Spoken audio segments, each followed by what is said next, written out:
Hello, मैं are के Saxena excellence mastermind coaching के यूट्यूब चैनल में आपका बहुत बहुत स्वागत और अभिनंदन करता हूं। और आज का मेरा जो ये वीडियो है ये उन छात्रों के लिए समर्पित है जो कि ला कर चुके हैं या ला की पढ़ाई कर रहे हैं। तो एक बहुत महत्वपूर्ण टॉपिक है आपका दान। ये संपत्ति अंतरण अधिनियम में जो है संपत्ति एक व्यक्ति से दूसरे व्यक्ति जाने का एक ये प्रमुख तरीका जो है वो दान भी है और धार्मिक दृष्टि से भी जो है इसका महत्व है, इसको पुण्य का काम माना जाता है। तो चलिए हम थोड़ा सा इनके कानूनी प्रावधान देख लें। तो ये जो है आपका अध्याय 7 में है, ये क्वेश्चन आता है एग्जाम में कभी कभी। और एक्ट है आपका संपत्ति अंतरण अधिनियम 1882, है ना। और दान संबंधी प्रावधान जो है वो किस धारा से किस धारा तक में है, तो धारा आपकी जो है वो 122 से 129 तक में है। तो इसको भी ध्यान में रखना है। प्रारंभिक परीक्षाओं के प्री में ये क्वेश्चन आता है या मेंस में भी हमको इन बातों का उल्लेख करना होता है। तो चलिए हम सेक्शन देखते हैं 122 तक से लेकर के 129 तक। ये आपकी 1, 2, 3, 4, 5, 6, 7, 8 सेक्शनों में लिख रखा है हमने। तो पहला आपका है कि दान क्या है ना। सबसे महत्वपूर्ण बात है कि दान जो है वो क्या है। तो दान जो है वो एक अंतरण करने का तरीका है। दान क्या है? संपत्ति अंतरण करने का जो है वो एक तरीका है। इसमें आपके 2 व्यक्ति होते हैं। कितने व्यक्ति होते हैं? कम से कम 2 व्यक्ति होते हैं, है ना। इसमें एक व्यक्ति आपका जो है वो दाता और दूसरे व्यक्ति इसको क्या कहते हैं अपन अदाता कहते हैं, इसको अदाता कहते हैं, ठीक है। तो अंतर का एक तरीका है, कम से कम 2 व्यक्ति जरूरी हैं, एक व्यक्ति दाता हो और एक व्यक्ति अदाता हो। और संपत्तियों में जरूरी है कि एक संपत्ति हो, संपत्ति जिसके स्वामित्व का जो है वो अंतर करना जरूरी हो, है ना। संपत्ति जो है वो चल भी हो सकती है या संपत्ति अचल भी हो सकती है, कोई ऐसी कोई दिक्कत नहीं है। लेकिन कुछ बातें जरूरी हैं जो अन्य अंतरों से इसको भिन्न करती हैं। जैसे विक्रय में भी ऐसा होता है, लेकिन इसमें क्या होता है कि ऐसा अंतरण जो है वो स्वेच्छा से होता है, अर्थात बिना किसी दबाव के होता है। और क्या होता है? बिना प्रतिफल के, माने इसमें कोई भी वस्तु या कोई भी कीमत जो है वो अदाता द्वारा दाता को नहीं दी जाती है। तो इस तरह से ये जो है वो दान कहलाता है। तो दान के लिए जरूरी है कि स्वामित्व का अंतरण होना चाहिए, 2 व्यक्ति होने चाहिए, एक व्यक्ति दाता एक व्यक्ति अदाता कहलाता है। संपत्ति के स्वामित्व का अंतरण होना चाहिए, संपत्ति चल भी हो सकती है और अचल भी हो सकती है। और एक शर्त और उसमें पूरी करना होता है कि अदाता या उसकी ओर से ऐसे दान को जो है वो प्रतिग्रहित किया गया हो। प्रतिग्रहित मीन्स होता है स्वीकार किया गया हो, माने या तो अदाता ने स्वीकार किया है या अदाता की ओर से किसी अन्य व्यक्ति ने है उसको स्वीकार किया है। तो दान आपका जो है वो कंप्लीट हो जाता है। ऐसा होता है कि यदि प्रतिग्रहण करने के पूर्व, है ना, जिस व्यक्ति को ये संपत्ति दी गई है दाता द्वारा, अगर उसकी मृत्यु हो जाती है तो ऐसा दान क्या होगा। ये क्वेश्चन आपके एग्जाम में आया है कि प्रतिग्रहण करने के पूर्व भी यदि अदाता की मृत्यु हो जाती है तो ऐसा दान क्या होगा। तो ऐसा दान जो है आपका दान जो है वो क्या होगा? शून्य होगा, है ना। तो ये ध्यान रखिए कि दान में कोई भी दान जो है अवैध नहीं होता है ना। दान हमेशा जो है वो शून्य ही होता है या वैध होता है।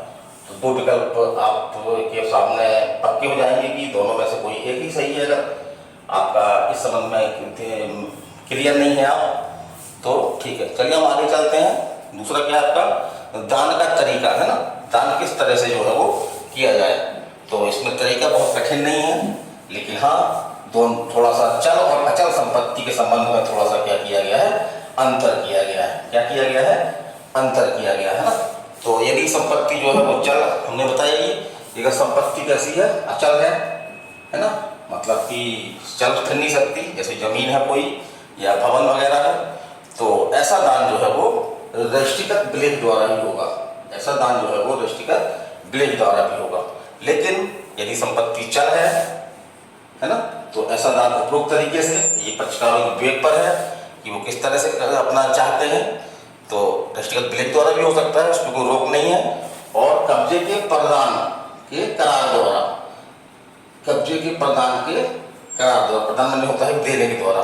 जैसे दाता ने जो है वो अदाता को संपत्ति पर कब्जा करा दिया है ना, और इनके ऐसा मौखिक करार है, मौखिक करार मानी जाएगा, मौखिक करार। तो ऐसा दान जो है वो, दान का जो है वो तरीका सही है ना। और चलिए अगला सेक्शन हम चलते हैं। अगला सेक्शन हमारा जो है ये 124 है। 124 ये बहुत महत्वपूर्ण धारा है, इससे क्वेश्चन आपका बनता है। जैसे कि ऐसा कोई दान है जो वर्तमान संपत्ति भी उसमें इन्वॉल्व है और भावी संपत्ति, माने जो दाता को भविष्य में मिलने वाली है। तो ऐसी संपत्ति का, दोनों संपत्ति उसमें इन्वॉल्व है, तो स्थिति क्या होगी? वर्तमान संपत्ति के संबंध में क्या स्थिति होगी और भावी संपत्ति के संबंध में क्या स्थिति होगी। तो जैसा कि लिखा हुआ है एक्ट में अपने कि जो वर्तमान संपत्ति के संबंध में दान क्या होगा? वैध होगा। वर्तमान संपत्ति के संबंध में दान वैध होगा, और जो भावी संपत्ति है उसके संबंध में दान जो है वो शून्य होगा। तो अपन ऐसा कह सकते हैं कि भावी संपत्ति का दान नहीं किया सकता। भावी संपत्ति ऐसी होती है जो कि उस समय दाता के पास नहीं होती, बल्कि भविष्य में जो है वो उसके पास आने वाली होती है। उदाहरण के लिए जैसे हम ले लें कि एक कोई मकान है, दाता को विश्वास है कि वो मकान जो है वो उसको 2 वर्ष बाद जो है वो उसके कब्जे में आ जाएगा, उसके स्वामित्व में आ जाएगा। तो वो उसको अभी से दान करना चाहता है। तो ऐसा दान जो है वो क्या कहलाएगा? आपका भावी संपत्ति का दान कहलाएगा। और ऐसा दान क्या होता है? शून्य होता है। चलिए ठीक है, अच्छी बात है। अब जो चलते हैं अपन अगला सेक्शन। अगला सेक्शन हमारा है 125। तो इसमें क्या किया गया है कि दाता जो है वो 2 या 2 से अधिक व्यक्तियों को दान करता है। मतलब इसमें अदाता जो है वो 2 होते हैं। इसमें क्या होता है? दाता तो एक होता है, दाता एक होता है, लेकिन जो अदाता होता है वो 2 होते हैं। जैसे मान ए और बी, ए भी अदाता है और बी भी अदाता है। मतलब एक संपत्ति जो है वो 2 व्यक्तियों को, 2 या 2 से अधिक व्यक्तियों को दान जो है वो किया जा रहा है। तो ऐसी स्थिति में यदि मान लीजिए कि ए व्यक्ति जो है इस दान को जो है वो अस्वीकार कर देता है, माने कि स्वीकार नहीं करता, तो उसका क्या प्रभाव होगा? तो दान केवल जो है इसके संबंध में शून्य होगा, है ना। जो उसको अस्वीकार करता है केवल उसके संबंध में शून्य होगा। लेकिन अगर बी उसको जो है स्वीकार करता है तो ये बी के संबंध में दान जो है वो वैध होगा, है ना। तो ये देखना अपन को। तो एक स्वीकार नहीं करता है, तो जो स्वीकार नहीं करता है केवल उसके संबंध में ही दान जो है वो अवैध होगा। और जो व्यक्ति, जैसे बी व्यक्ति इसको स्वीकार करता है तो बी के संबंध में दान जो है वो वैध होगा। चलिए ठीक है, अगला हम चलते हैं दान का प्रतिसहरण। दान का प्रतिसहरण, निलंबन या प्रतिसहरण। निलंबन माने होता है कुछ दिन के स्थित करना, और प्रतिसहरण होता है मतलब उसको समाप्त करना। तो दान का निलंबन और प्रतिसहरण जो है वो किस तरह किया सकता है? तो एक तो है आपका करार द्वारा, माने पक्षकार जो है आपस में मिल बैठ करके करार कर लें, वही दान ही कैंसिल किया जाए या दान वापस ले लिया जाए, तो ऐसा हो सकता है। और दूसरा तरीका जो है वो संविदा के विखंडन द्वारा। इस तरह से संविदा होती है, उसका विखंडन हम जो है भारतीय संविधान नियम 1872 में करते हैं। तो वही तरीकों के माध्यम से जो है वो दान का भी विखंडन हो सकता है। बहुत सिंपल बात है। मैंने 2 तरीके हैं, एक तो पक्षकार करार करके दान का निलंबन या प्रतिसहरण कर सकते हैं। दूसरा तरीका क्या है कि संविदा के विखंडन। जिस तरह से संविदा का विखंडन होता है, जैसे कि बहुत सारे तरीके हैं। आपको भारतीय संविधान अधिनियम 1872 में करीब कई तरीके इस तरह से हैं, इसमें संविदा का जो विखंडन होता है। तो ठीक उसी प्रकार से जो है वो दान का विखंडन भी हो सकता है। चलिए अब चलते हैं हम 127 दुर्भर दान। दुर्भर दान माने ऐसा दान होता है। तो दुर्भर दान क्या होता है? कभी पूछता परीक्षा भी है कि कौन सा दान दुर्भर कहलाता है ना। तो ऐसा दान जिसपे जो है वो कुछ भार हो, जिसपे कुछ भार हो, दुर्भर दान। दुर्भर दान तो इस पे कुछ भार है, जैसे कोई ऋण वगैरह है ना, ठीक है। और कुछ यहाँ पे लाभ भी है, वो प्रॉपर्टी मिल रही है वो लाभ है, लेकिन उस प्रॉपर्टी पर जो है वो कुछ लोन ले रखा है किसी बैंक से, तो वो क्या है, उस पर ऋण या भार है। तो ऐसे दान को हम क्या बोलते हैं? दुर्भर दान बोलते हैं, ठीक है। और इसमें क्या होता है कि ये देखा जाता है कि दान किस रूप में किया जा रहा है। क्या दान एकल प्रक्रिया के रूप में है? अगर एकल प्रक्रिया के रूप में है तो हमको हम स्वीकार करेंगे, साथ साथ हमको जो है वो उस पर जो भी भार है ना, जो भी भार है, जो भी लोन वगैरह लिया गया है, उसको भी हमको जो है वो दायित्वाधीन होना होगा। लेकिन यदि स्वतंत्र अंतरण के रूप में है, इससे कोई बाध्यता नहीं है, आप चाहे तो दान ले लें, उसका जो है वो भार न लें, तो स्वतंत्र अंतरण के रूप में है, तब अदाता का विवेक है कि वो चाहे तो पूरे दान को स्वीकार करे या केवल उतने दान को स्वीकार कर ले जिन पर जो है कोई भार या ऋण वगैरह नहीं है। ठीक है, समझ गए होंगे। और इससे संबंधित आपके दो महत्वपूर्ण केस हैं ये। एक तो केस आपका मोजेट का मामला है ना, इस तरह याद रखिए, पूरा निर्णय रखने की जरूरत नहीं है, पूरा निर्णय मालूम नहीं होना चाहिए आपको, क्योंकि इसके ऊपर आपको दिमाग पर भार बनेगा। तो पहला बजट का मामला है, दूसरा आपका बारहन का मामला है। दोनों मामले जो है इसी संबंधित है। इसमें ये कहा गया है कि यदि हम कोई लाभ लेते हैं तो हमको जो है वो भार भी लेना चाहिए। ये नहीं कि मीठा मीठा गप और कड़वा कड़वा थू, है ना, मीठा मीठा गप और कड़वा कड़वा थू। और इसी संबंधित आपका ये सिद्धांत भी है, क्यू सैन सिट कमोइंग डिबेट इट सेंटायर ऑनस, है ना। तो ये भी ये कहता है कि लाभ के साथ जो है वो भार भी आपको लेना होगा। ऐसा नहीं है कि आप जो है वो भार लाभ ले लें और भार को स्वीकार ना करें। तो ये आपके एग्जाम में आ चुका है, ये उत्तर प्रदेश पीसीएस में ये आया था और इसका मतलब पूछा गया था कि इसका मतलब जो है वो क्या होता है। इसका मतलब यही होता है कि यदि कोई ऐसी स्थिति में आप फंसते हैं तो कि आपको लाभ भी मिल रहा है और भार भी मिल रहा है और आपको दोनों स्वीकार करनी चाहिए। ये नहीं कि केवल आप लाभ स्वीकार कर लें और भार वगैरह उसको स्वीकार ना करें। चलिए ठीक है, ये हम आपका अगली सेक्शन लेते हैं 128। ये आपका सर्वस्व अदाता। सर्वस्व माने होता है संपूर्ण, अदाता माने ऐसा व्यक्ति जिसको दाता ने जो है वो अपनी संपूर्ण संपत्ति, वो चल भी हो सकती है या अचल भी हो सकती है, दान कर दी है। ठीक है, तो जिस व्यक्ति को ऐसी संपत्ति दान की गई है उसको क्या कहेंगे, उसको अपन कहेंगे सर्वस्व अदाता। जैसे मान लीजिए ए व्यक्ति है और ये यहाँ पे बी व्यक्ति है। ए व्यक्ति दाता है, ठीक है, उसके पास कुछ इतनी संपत्ति है, कुल उसके पास जो इतनी संपत्ति है ये पूरी संपत्ति उसने क्या की, बी को दान कर दी।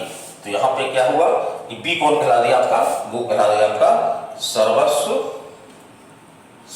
अदाता, सर्वस्व अदाता, है ना। तो ये तो समझ गए होंगे आपके सर्वस्व अदाता कौन कहलाता है ना, बहुत सिंपल है। लेकिन फिर भी मैं उन छात्रों के लिए जो नए हैं उनको समझाने के लिए ये बता रहा हूँ। तो जिसे दाता ने संपूर्ण संपत्ति दान की हो वो क्या कहलाता है, सर्वस्व अदाता कहलाता है। तो यहाँ पे जो है वो एक दायित्व भी बनता है इसका, जो सर्वस्व अदाता है। तो यदि दाता की संपत्ति पूरी दान कर दी गई है, उसमें कोई जो है वो कोई ऋण आगे कोई देने वाले हैं, ऐसा कोई प्रावधान है जिसमें कि आगे आपको कुछ ऋण का भुगतान करना हो या कोई किसी प्रकार की बाध्यता है ना, तो ऐसी बाध्यता के लिए जो है वो जो आपका ये सर्वस्व अदाता होता है तो उसको जो है वो व्यक्तिगत रूप से, यहाँ पे ध्यान रखिएगा, व्यक्तिगत रूप से, है ना, व्यक्तिगत रूप शब्द लिखा गया है, इसको ध्यान दीजिएगा, व्यक्तिगत रूप से दायी होगा, है ना। केवल संपत्ति के संबंध में दायी नहीं होगा बल्कि व्यक्तिगत रूप से दायी होगा, क्योंकि उसने दाता की जो है वो संपूर्ण संपत्ति दान में ली है ना। चलिए अगला चलते हैं हम। तो अगला हमारा धारा 129 है। तो 129 कोई महत्वपूर्ण धारा नहीं है, केवल ये यह बताती है कि सभी प्रकार के दानों पर ये जो है वो दान लागू नहीं होता। तो वो कौन से दान है जिन पर ये आपके जो धारा 122 तक 127 तक के प्रावधान है अध्याय 7 में जो लागू नहीं होते, तो वो आपके दो है। ठीक है, पहला आपका है आसन्न मरण दान। कौन है आपका, आसन्न मरण दान। और दूसरा आपका जो मुस्लिम दान है जिसको हिबा बोलते हैं, मुस्लिम दान जिसको क्या बोलते हैं, हिबा बोलते हैं। तो इन पर भी ये अपनी ये प्रक्रिया जो है दान के प्रावधान इस पर लागू नहीं होते। इन लोगों के लिए जो है भारतीय कानून में अलग से प्रक्रिया बताई गई है, तो इन पर वो प्रक्रिया लागू होती है। चलिए हम विविध में चल रहे हैं, कुछ फैक्ट छोड़ गए होंगे। तो विविध में जो है वो एक तो ये क्वेश्चन आपका पूछता है, बहुत क्वेश्चन पूछा, बता भी दिया हमने पहले कि दान जो है वो संपत्ति टीपी संपत्ति अधिनियम की जो है वो किस अध्याय में है। तो किस अध्याय में है, आपके अध्याय 7 में है। और किस धारा से किस धारा तक में है, तो हमने ऊपर बताया आपको 122 से 129 तक में। ठीक है, फिर ये सशस्त्र दान सशस्त्र भी होता है, इसमें कुछ शर्तें लगाई जाती हैं। तो यहाँ पे हमारा जो टीपी है वो दान पर कोई शर्तें लगाने की मनाही करता है। तो अगर कोई दान पे कोई शर्त लगाई गई है तो ऐसी शर्त क्या होगी, शून्य होगी, ऐसी शर्त शून्य होगी, लेकिन इसका दान पर कोई प्रभाव नहीं पड़ेगा, दान जो है वो वैध होगा।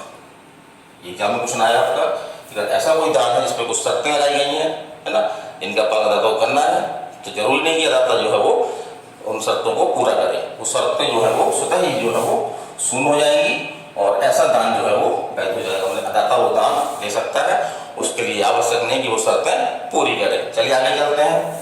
दान का विखंडन, है ना, हमने विखंडन बताया था दान का, ये आपके दान का विखंडन बताया था हम, धारा 26 में है दान का विखंडन वगैरह है, उसी टाइप का है आपका। तो दान का विखंडन की म्याद क्या होती है, मैंने कब तक दान का विखंडन करवा सकता है, तो दान की तारीख से जो है वो जो उसकी रजिस्ट्रीकरण होता है, रजिस्ट्रीकरण क्या कह सकते हैं कि जब उसका अनुप्रमाणन होता है ना, उस तारीख से जो है दान कंप्लीट माना जाता है। तो उस तारीख से 3 वर्ष के अंदर जो है वो कोई भी पक्षकार, चाहे दाता हो चाहे दाता हो, दान का जो है वो विखंडन करवा सकता है। तो ये आपका सीमा से संबंधित भी क्वेश्चन है। और अगला कहते हैं कि दान की स्वीकृति, माने दान को स्वीकार करना आवश्यक है, तो ऐसी स्वीकृति जो है कब तक की जा सकती है, तो दाता माने जो दान देने वाला व्यक्ति है उसके जीवन काल में कभी भी की जा सकती है, लेकिन अगर ऐसा व्यक्ति मर जाता है तो फिर उस दान की स्वीकृति नहीं की जा सकती है। चलिए अगर चलते हैं दान विलेख का अनुप्रमाणन, है ना, तो अनुप्रमाणन के लिए कितने व्यक्ति आवश्यक हैं, तो स्पष्ट है कितने व्यक्ति आवश्यक हैं, कम से कम 2 व्यक्ति। कितने व्यक्ति आवश्यक हैं, कम से कम 2 व्यक्ति। देखिए मैंने लिख रखा है, ये उस एग्जाम में क्वेश्चन बन सकता है और इसका तो हमने बता दिया आपको। तो मेरा ये ध्यान का टॉपिक कंप्लीट होता है। मैंने कोशिश की है कि लगभग सभी प्रावधानों को बता दूं, कुछ मोटी मोटी धाराएं हैं इनको भी आप ध्यान में रखिए, जैसे दान की परिभाषा किसमें है, आपका दुर्भर दान किसमें है, आपका सर्वस्व दाता किसमें है, ये आपके सेक्शन भी जो है एग्जाम में पूछे गए हैं, तो इनको ध्यान में रखिएगा। और बेस्ट ऑफ लक, बहुत से लोग जो है MPCJ का एग्जाम है आपका वो भी देने जा रहे हैं, बहुत कम समय है, तो अगर वो भी इसको देख लेते हैं तो हो सकता है कि उनको एक आध 2 क्वेश्चनों की इसकी हेल्प मिल जाए और मैथ्स में भी जो है इससे क्वेश्चन आपके बनते हैं। तो मैं आपके सक्सेना एक्सीलेंस मास्टरमाइंड कोचिंग के रीवा के एक्सीलेंस मास्टरमाइंड कोचिंग रीवा के आपके यूट्यूब चैनल में आपका पुनः जो है वो अभिनंदन करता हूँ और अगले वीडियो तक जो है मैं विदाई लेना चाहता हूँ। लेकिन मैं बताना चाहता हूँ कि अगर आपके सिविल जज प्री में जो है वो जीके के भी जो है वो 20 क्वेश्चन आ रहे हैं, जीके के 20 क्वेश्चन आपके आ रहे हैं और हमारे यूट्यूब चैनल में जो है वो इस तरह से बहुत महत्वपूर्ण टॉपिक जीके के पड़े हुए हैं। इस तरह हिस्ट्री है आपका, पॉलिटी है आपका, स्पोर्ट है, ज्योग्राफी है, जनरल साइंस है, MP जीके है, तो इनके वीडियो हमारे जो है वो यूट्यूब चैनल में अवेलेबल है, तो आप उसका भी अवलोकन कर सकते हैं, निसंदेह रूप से आपको उसका फायदा होगा। तो ठीक है, मैं RK सक्सेना आप सबसे विदा लेता हूँ, नमस्कार।